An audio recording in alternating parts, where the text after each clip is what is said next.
Hello, this is your host Akhil Navluri, and welcome to the brand new episode of the Space podcast series. In this podcast episode, I'm super thrilled and honored to be collaborating with one of the most eminent and prominent industry leaders of the IT space and the SAP space, Mr. Steve Seide, who happens to be the global head of adoption and consumption, finance and spend management for the reputed company SAP, and he's based out of Stamford, Connecticut, the United States of America. So, Steve, it gives me an absolute pleasure to welcome you to welcome you to this podcast episode of mine. So, Steve, how are you doing? And how are things in Stamford at the moment in Connecticut?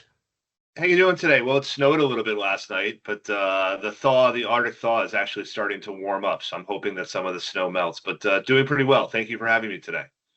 Absolutely. Looking forward for the conversation, Steve. And there's so much amazing, conversation that we're going to touch upon today. So I'm really looking forward to it. So, Steve, without any further ado, let's kick off with our podcast segment. All right. So, Steve, firstly, let's talk about the timeline of your journey in the IT industry. Well, I started originally at a company before SAP called Ariba. I joined in 2010 as an account manager, looking after some of our on-premise customers, that we had inside the United States. And, my background was always in customer success or account management, and that's what I did before I joined. But as I joined, it was a new opportunity to learn the IT space, right? To learn software as a service. Ariba at the time was making its migration from an on-premise company to an on-demand software as a service company. And so it was in that customer-facing role for a couple of years, moved into a couple different aspects, right? From selling to helping customers understand what they purchased to helping them be successful, to even going further than that, right? Into helping them with their business network journeys. And then eventually, as I continued, I took over a leadership responsibility and managed a larger book of business within our North America business area in the Northeast, and had a couple different segments of business underneath me, but it was a really enjoyable time. Pretty fantastic. That's a beautiful timeline, Steve. So, Steve, you told me that when you started out in Ariba, you were helping out with customer success and account management. So, if I have to pose this question to you, like how would you like to differentiate the difference between on-demand software and software as a platform? Like, what is the key difference between that? Yeah, I mean, I'd say the on premise, versus on demand, mindset, right? Is you were really selling it to allow them to take on whatever flavor they wanted for their business, right? If they wanted the colors to be red or they wanted the colors to be blue, right? They could Yeah. make the colors in that fashion. They could also make the approval flows, right? The processes, the steps behind the scenes work in a way, at which Hmm. that company wanted to operate, right? But as you look at scaling a product across multiple different customers, you need to take some of that into consideration and say your flexibility is only in these areas, right? To control only these elements that are really, what you need. The rest of it is sort of under the covers, behind the scenes, things that help us operate the system. And so I'd say the big difference is providing them that complete flexibility, to starting to move them to an Hmm. operation which was we called in the cloud, right? Software as a service, a platform which was more configurable, right? Less Yeah. customizable. Hmm.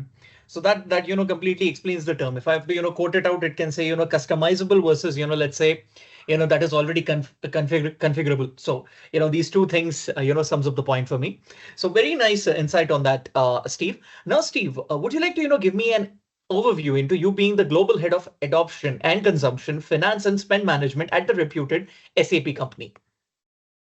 Yeah, I mean, finance and spend management is an umbrella of multiple solutions, right? It combines lots of different products, some that have been acquired brands, some of them have been built within the solution, but it speaks to the processes within finance and within the procurement operational aspect of a business, which hits on many different personas or stakeholders inside of a company, but it's really to help businesses expedite their ability to understand their financial challenges and take action.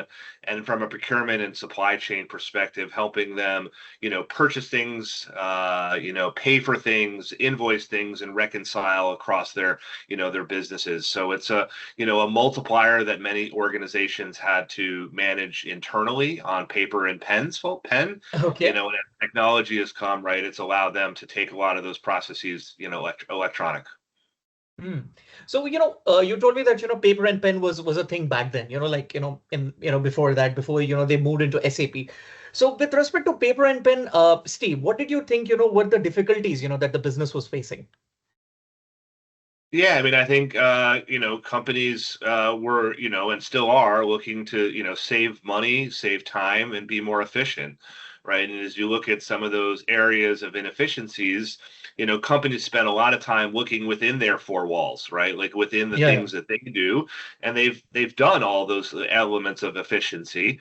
Some of the areas whereby, I was describing extend beyond your four walls and go to your suppliers and your suppliers' suppliers. And if you can start to drive cost savings, efficiency, Hmm. and time and value, right? That's another layer of savings that organizations, don't always have that first thought about looking after, but it's a critical component of their overall business model.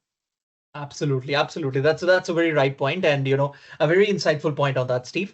Now, Steve, would you like to share your first day of experience, in the year 2010 at your current company SAP with the listeners around the world and me? Yeah, I remember something, that's always stayed with me. It's been around. Um, somebody at the company, it was a salesperson, called me up. I remember right around my first day and said, "Hey, Steve, I've got this customer. I'm not sure they fully understand what they've purchased, right? They've got this Mhm. contract that's now in place.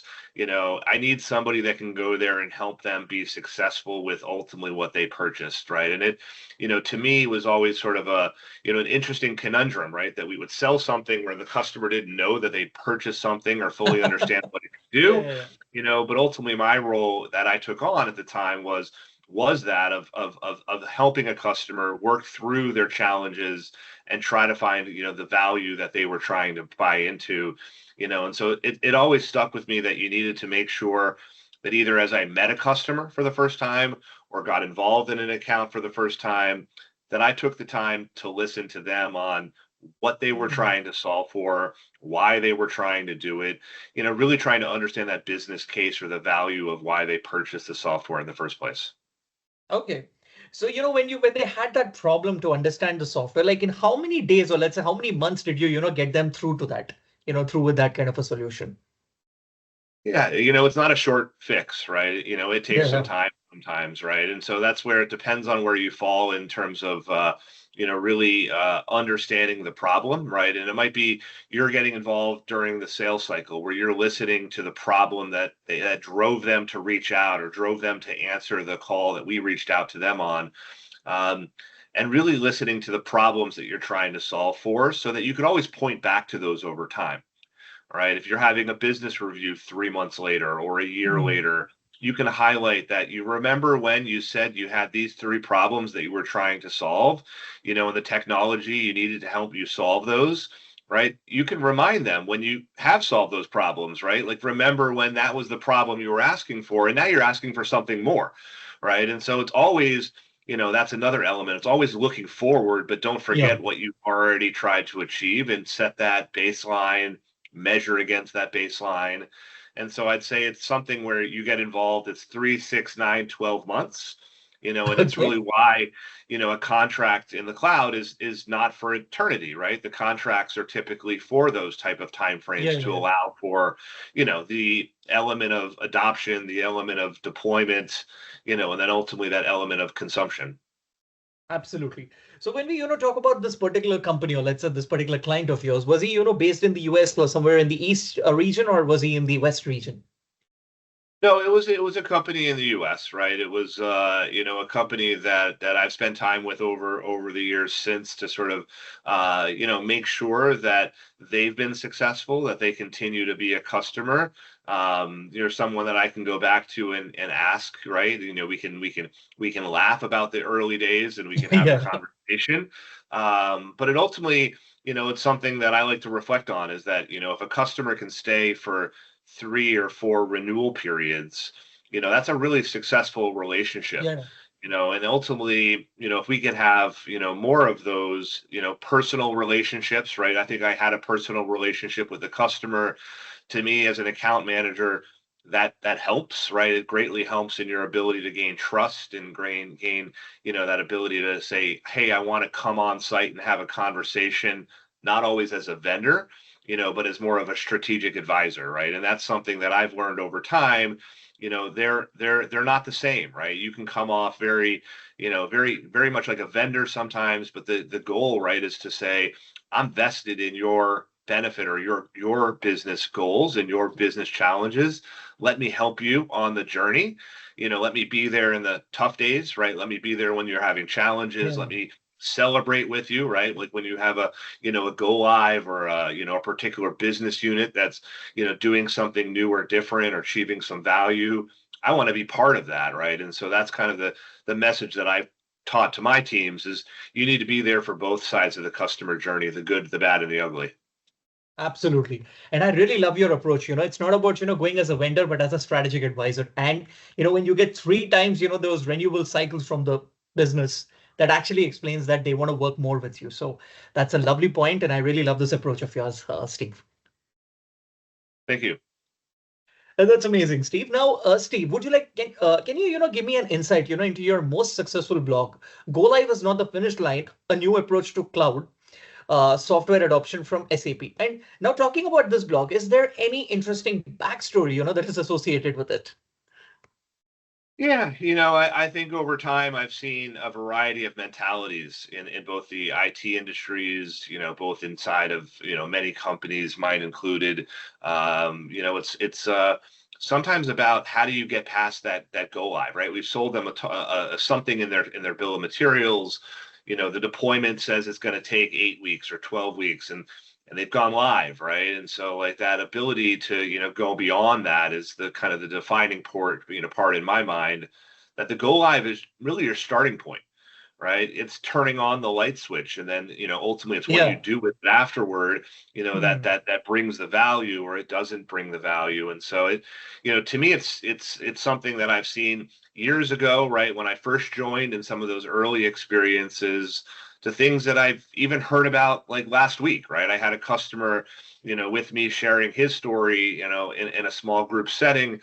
And he said, I joined the company that had, the Ariba product for 10 years and they never did anything with it, right? They just turned it on, right? Oh. And I got there and I realized that you could do so much more with it. And if you spent Hmm. the time and understood it, and, and that's really where, the blog to me is respective of, that's what you need to be doing just to sort of set up a customer successfully.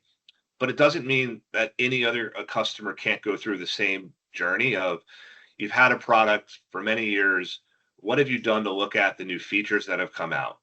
What have you Hmm. done to train your users on some of the new AI use cases that might be available to you, right? Like, what have you done for yourself to benefit the tool that you purchased? And so to me, this is a journey that the purchaser as well as the software provider needs to take together, on making sure that it's not just like we forgot it at the go live and that's where we left it, but it's like, what do you do thereafter?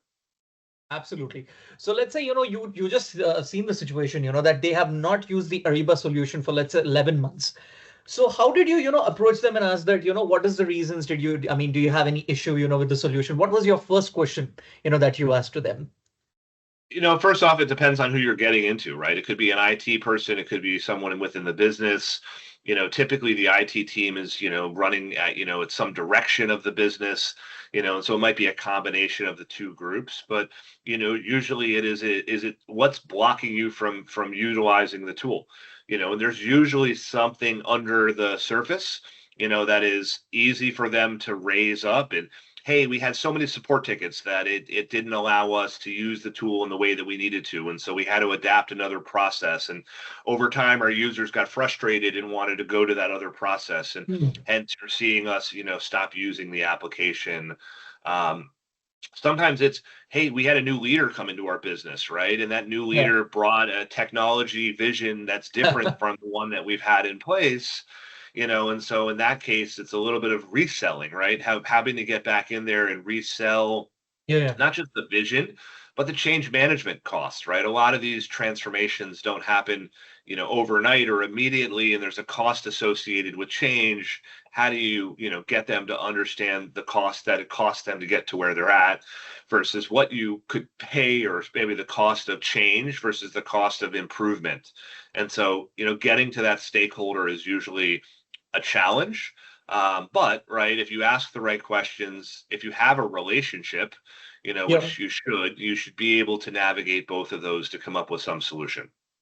Absolutely. That completely answers my question to that.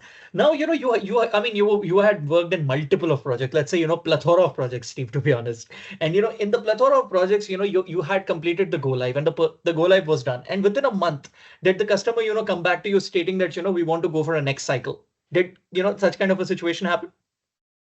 Yeah, I feel like yes, many times, right? Because you're not always, getting to fully, the full value immediately. A little bit of is setting the stage, and so one of the things that, I also am proud of, or, that I like to focus on are business reviews, right? QBRs or strategic business reviews, which don't have to be on a particular cycle, but really to help highlight back to that business case of why they purchased, what they're trying to solve for, to highlight that, the go live is just that milestone. And then from there, it's like, what are you going to get out of the value side of the equation? And so it's measuring that, right? So it's staying connected, be it through a steering committee, be it through a business Yeah. review cadence. There's typically alignment that has to happen with partners, right? And so it's understanding the IT landscape inside the organization and the strategy that they have, right? Might have a multi-year, a strategy where they're trying to merge two businesses together, right? Or maybe they're divesting a Yeah. particular Yeah. part of their business. And so Mm. you have to understand that strategy to help make the right recommendations, because sometimes, when you don't take into consideration their world, your even the best intentions may go right over their head because their focus is in so many different directions. Absolutely. Absolutely, Steve. That completely sets the idea on it. Now, Steve, as a regional vice president of customer successes, in your past tenure, like what were the successful initiatives taken by you in managing the largest revenue region in North America, thereby overseeing a remarkable $125 million in software and network revenue? Like what went with that? A little bit of it's building a team that you trust, right? You got to have good people that you can really put in front of customers that can, follow the direction or follow the lead that you've put in place. But, there's a lot of the processes, right? We had a really strong leader at the time above me that helped, put in place some strong methodology that we needed to replicate throughout our teams and throughout our people. And so it follows some of what I had shared earlier of making sure that you're involved in that sales cycle to understand, the business case, the success metrics that the customer is trying to solve for. Being involved in that customer's deployment to understand, the challenges or the things that they're trying to solve through. And then mostly, right, helping them go beyond that go live, right, and measure that, Yeah. success they take beyond there. So, some of Yeah. those defining elements kind of came as part of the process of being a good account manager, the process of, helping my teams be good account managers. And then from there, it was scaling, right? We grew as a business. We, were able to, take on a couple other, areas, product areas, and so it was a really interesting journey to kind of build up a team and help them be successful. Absolutely. Now, when we, circle back to this particular point, let's say, to the account management side, and it's always, related to finance, but someone who's, very much technically strong, I mean, does he have, that kind of, let's say, inhibition, to understand the financial side, or is it really easy for the person, to understand it? I think there's definitely different personas, in terms of the roles. I think that there are some things that you can teach a person, right? You can teach them, the different solutions and the different elements of what a product can do. You can sometimes even teach them, really to understand the personas that you work into and to be able to perceive what the challenges are, be able to sell into them. I do think sometimes the human to human, element, right? Something Mm. you can't always, teach. Yeah. How do you listen? How do you take a cue and how do you action that? How do you Mm. be, sometimes respectful and polite and just, Yep. try to make sure that, they want you to be part of the conversation. Some people come off very, poorly in that, right? And that kind of human to human Mm. element is something that I, you know, Yeah. I, and as a manager, you can sort of pick up on and perceive that, hey, this person might be good for this role, but hey, you know what? In that type of a customer success role, probably not the right personality for the customer situation, which you need to be even keel, right? You may have a customer that, is not always that happiest with you, right? And is going to call you and be angry or be mad or, in some cases yell, right? You also need to be able to, be trustworthy, right? And be able to, have that person to say, I'm going to call you and I trust that when I call you, you're going to take action on what I've asked or what we've talked about. And so, to me, there's different traits that fall into the who is the type of person. So I'd say it's not everybody, but, there is a lot that can be said. Absolutely. That human to human interaction has to be there. And through that, it's always like a learning and you'll get, a good cue from that. So that's a right point. And, this is really going to, resonate with our listeners who are hearing to this podcast session for sure. Now, Steve, would you like to, shed some spotlight, into you successfully executing growth plans and, improved customer engagement processes, earning you the recognition as a member of the SAP Winners Club multiple times?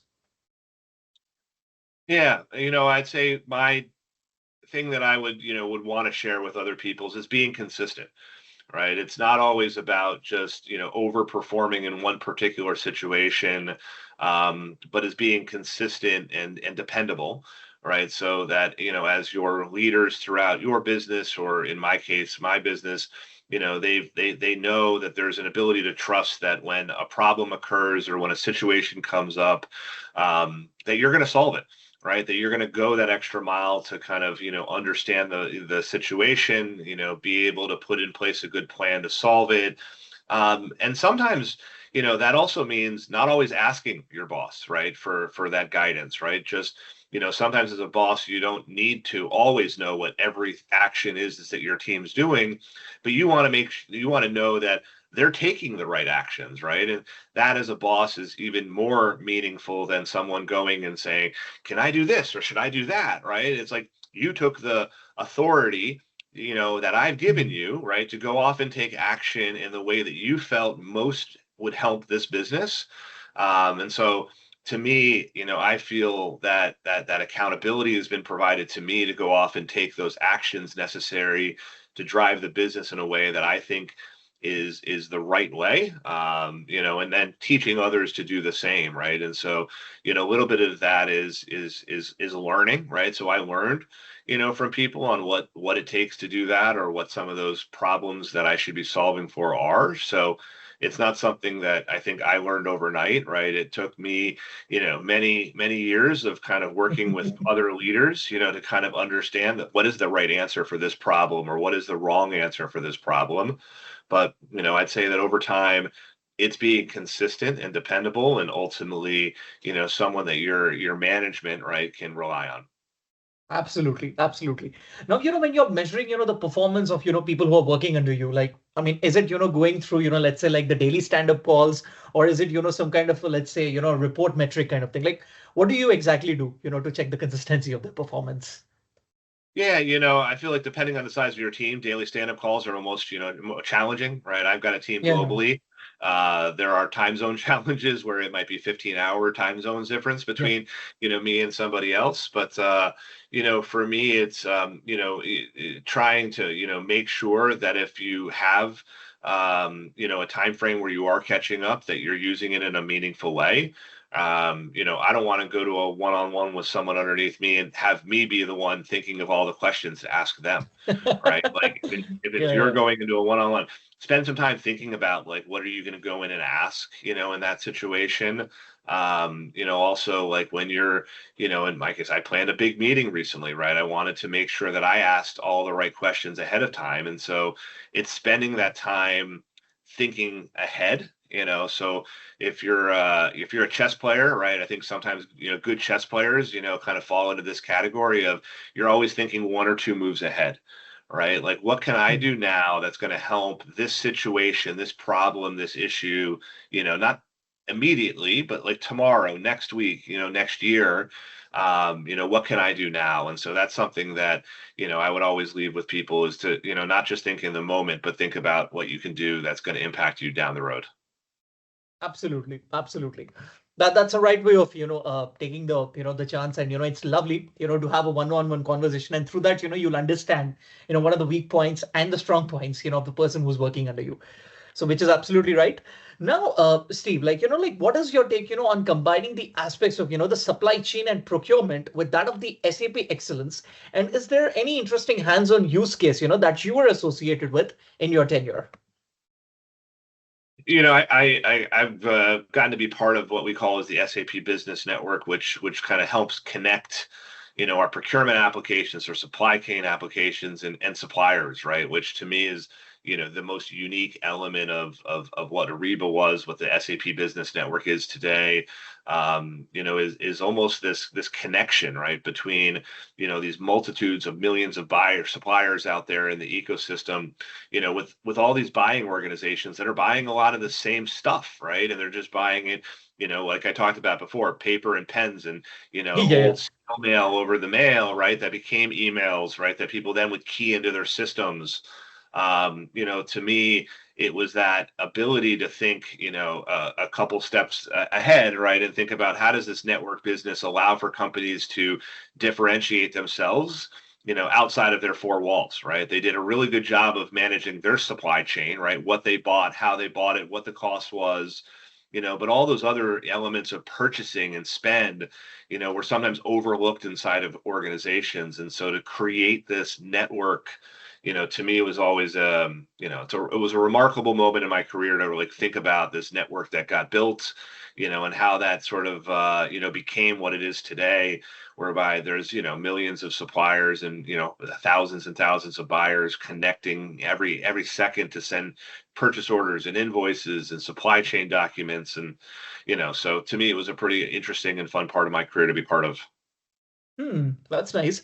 So, like when we talk about, supply chain, there is a particular word that I see in supply chain called lean management. So, do you, fix, the thing of lean management with that of SAP? You're talking. I mean, I majored in supply chain management as my Yeah. undergrad. Supply chain takes apart multiple different aspects, right? And so, when I was referring to supply chain in mine, it was less a little bit about, the aspect of supply chain, inside of a business's, supply chain aspect, but ultimately the procurement, parts of it of procuring, different elements in more of a direct material, basis. So it's SAP is full of different supply chain applications, and all of them serve a different purpose and different spot. That's nice. So, you have the majors, in supply chain. So when you moved into the IT side, let's say into the SAP side, I mean, did you have any challenges at first? No, I think the terminology was really well connected. I somewhat think of I probably should have got into SAP earlier than I did. My route was a little bit different to come here. My role before I came in was less supply chain, but more customer service, customer success. And so no, it actually allowed me to talk a good language, right? It actually allowed me to understand the back end business processes of organizations. Hmm. It was less marketing, less finance. Supply chain as a degree kind of allowed me to bridge that, that little bit of engineering, right? A little bit of business, a little bit of math, right? Kind of all combined together. It kind of fit for a nice degree that took into account kind of where my brain was at the time. And, that actually transitioned into a pretty good outcome from a career perspective. That's nice. So probably, it was like a cakewalk for you. And I really like the way, you have added it up, mathematics, business and technical aspect, make it really very easy with respect to the supply chain. So that is really like lovely. And I wanted to, share this with you. Even I did my master's in supply chain and marketing. So I also relate to a lot of, things that you've just, talked about. Nice, nice, nice. That's amazing, Steve. So that that gives me a complete idea, with respect to the SAP excellence and the supply chain and procurement side. Now, Steve, in your journey, like, are there any success stories and anecdotes, that you have come across in your IT tenure that you would like to share with the listeners in this podcast session? I had a couple. I mean, that I think over time have come to fruition. One was really writing that blog, right, was one that I think, made me think, maybe stop to actually put pen to paper and talk about some of the things that I've seen.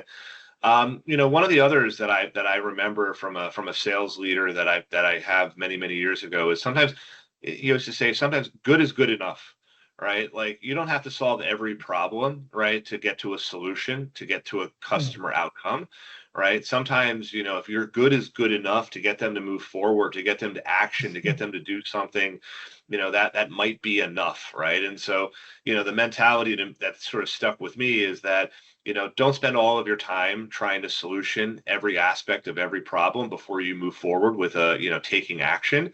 That Hmm. sometimes identifying the problem, understanding what you're trying to do, go off there and just do it, right? Like, in that sort of sense, good is good enough, right? And so, I like to share that with people now that it kind of reminds me of something that's simple, to remember. It's something simple to relate to, and that aspect of like, sometimes good is good enough is Yeah. good way to live life. Absolutely, absolutely. That's really a right point said, Steve. Now, Steve, when it comes, to your, the state that you're based, Connecticut, did you ever have a chance of, implementing SAP, with respect to the, let's say the local bodies in Connecticut? Like, did you ever get a chance on that? I mean, there's lots of customers that are in the Connecticut, New York area. So I'm going to say that I've been to probably almost every headquarters, that you can think of a company that's, a multi-billion-dollar financial or, business Hmm. entity in the state of Connecticut, or, many across, New York and Massachusetts and New Jersey and beyond. So I'm going to say, a couple hundred businesses across the states. That's a pretty good list and really inspirational for me, to be honest, really. It really is really Yeah, amazing I've to got a know. lot of business cards. I can show you. I've got a lot of business cards that I've had. But now I hear as you get less and less business cards, right? Everyone you get to just has an electronic business card. So, my days of collecting business cards are not done, right? I'm still out there collecting business cards, but no, it's been a fun journey to kind of, be able to see different Hmm. customers, not just in the United States, but beyond, right? I think problems that customers in the U.S. face are no different than ones that are faced by other organizations, Yeah. right? And so those to me are a benefit of my role now being global is to kind of see things from a lot of different aspects. Absolutely, absolutely. So you told me that in our earlier conversation, like the first time when I had a conversation with you, you told me that you were heading to Germany to the headquarters. So do you remember that first moment when you went to the headquarters, like for the first time, like what was your impression then, like with respect to the city in Germany? Having work from home, right? To be someone that gets to go to an office location from time to time, to get to go to the headquarters, it's pretty cool, right? I mean, it's a huge facility. It almost feels like its own town, right, or its own village, as Yeah. a location with tennis courts and basketball courts and gyms and giant Oh, cafeteria that a hotel on campus. So it's a really reputable place. It's inspiring when you get to go there and see how many people put their minds together to work on technology on behalf of all these customers that we support. So, I'm lucky to get to go back multiple times, and I encourage anybody, go there. I think you'd also be inspired.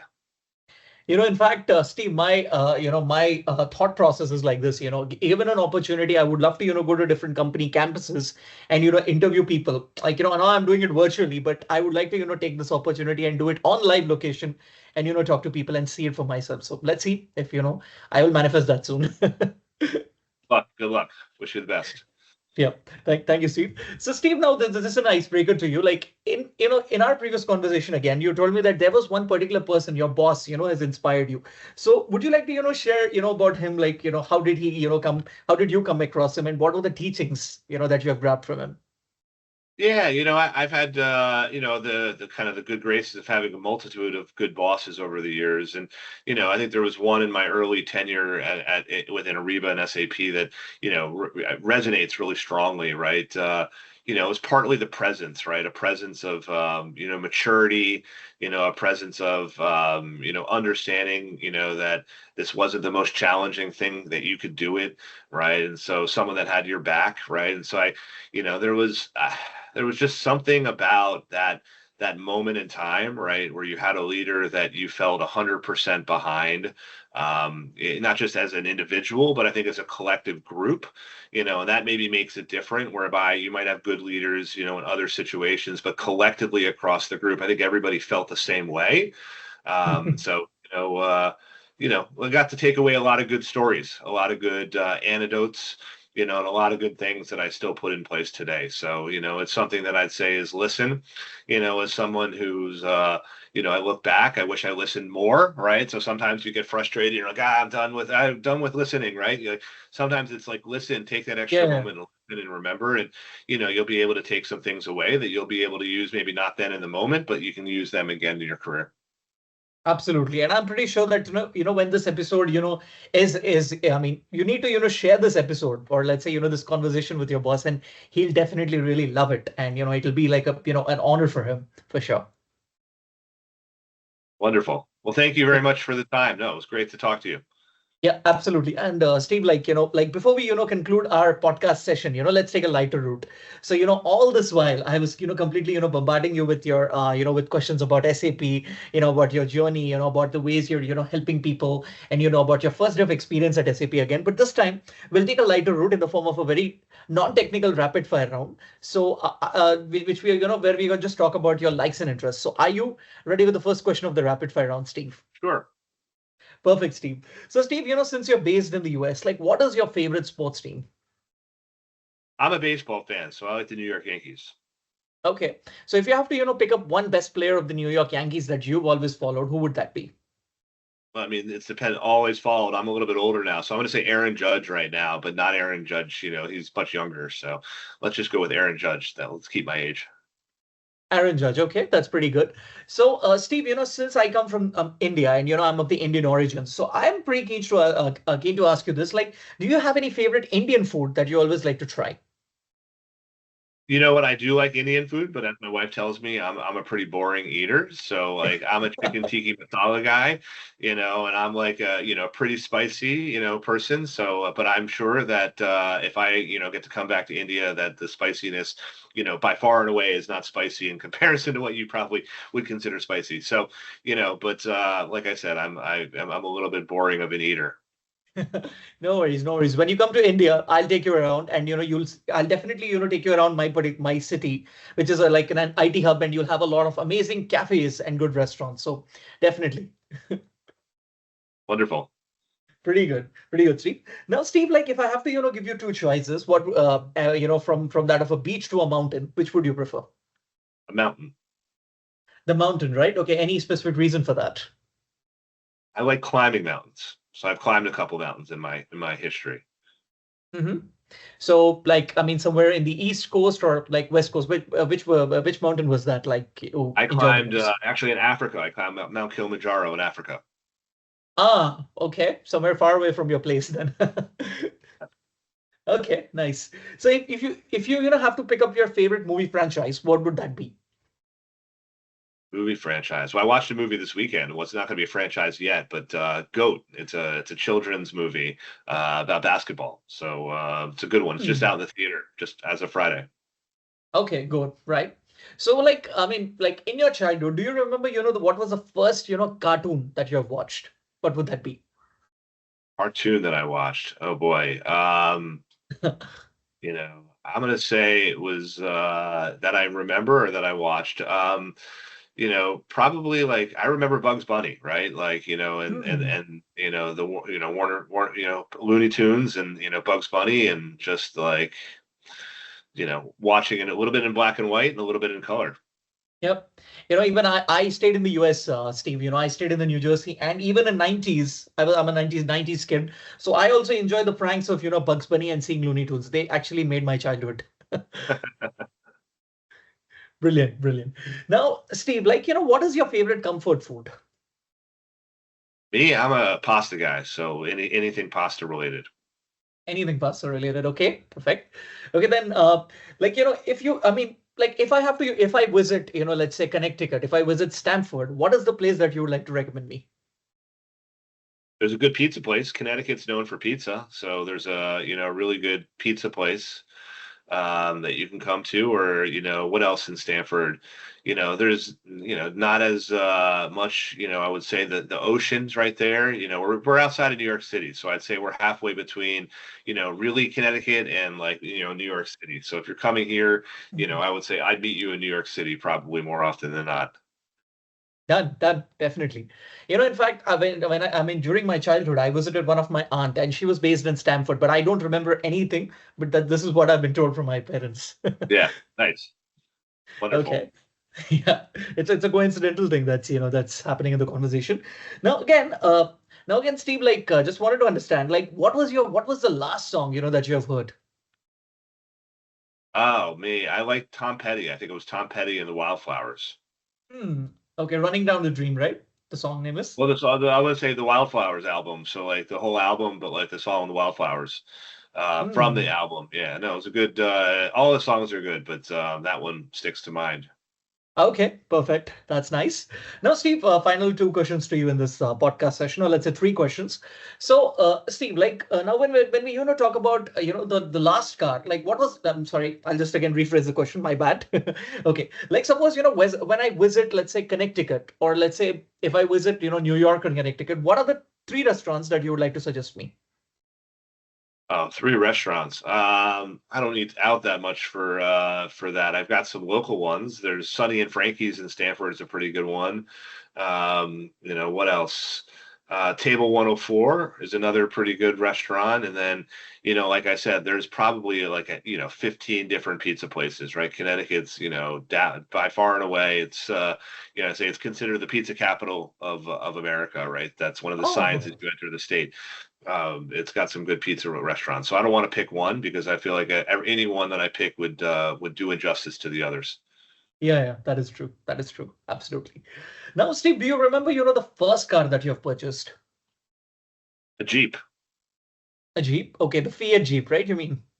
No, a Jeep Wrangler. Ah, okay, okay. A silver color one? A green. Hmm, okay, green one, fine. So the final question to you in this rapid fire round. So, Steve, what makes you a proud American? Like, what is the thing, that makes you feel proud about your country? I like to say that you work hard and you can get recognized for the hard work that you do, and I think that pays off in the long run. That you've got opportunities that allow you to work hard and be able to make the most out of yourself. Absolutely. Yes. So as I've seen in different movies, they say that America is a land of opportunities, and I was always fascinated by that. And your words actually resonate with that particular statement. Yes, yes. That's amazing. So finally, Steve, thank you so much for, taking time from your busy schedule and, being part of my podcast initiative. It was such a lovely conversation today. You took me through a different route altogether, about leadership, then about supply chain procurement collided with that of SAP, then about your journey and about, your stint at SAP Ariba. And the best part, that I like the way you helped out, that company that was in contract and they were not using the technology, but still you helped them out and made it a super success. That was really a lovely thing and very inspirational. So, Steve, it was a lovely conversation, and thank you once again for this golden opportunity. Wonderful. It's great to meet you and have a conversation today. Thank you. Thank you, Steve. All right, listeners, on this note, this is your host, Akhil Navluri, signing off. We will be back with another podcast episode with another eminent industry leader very soon. Till then, keep listening. Goodbye, stay tuned, and au revoir. Thank you.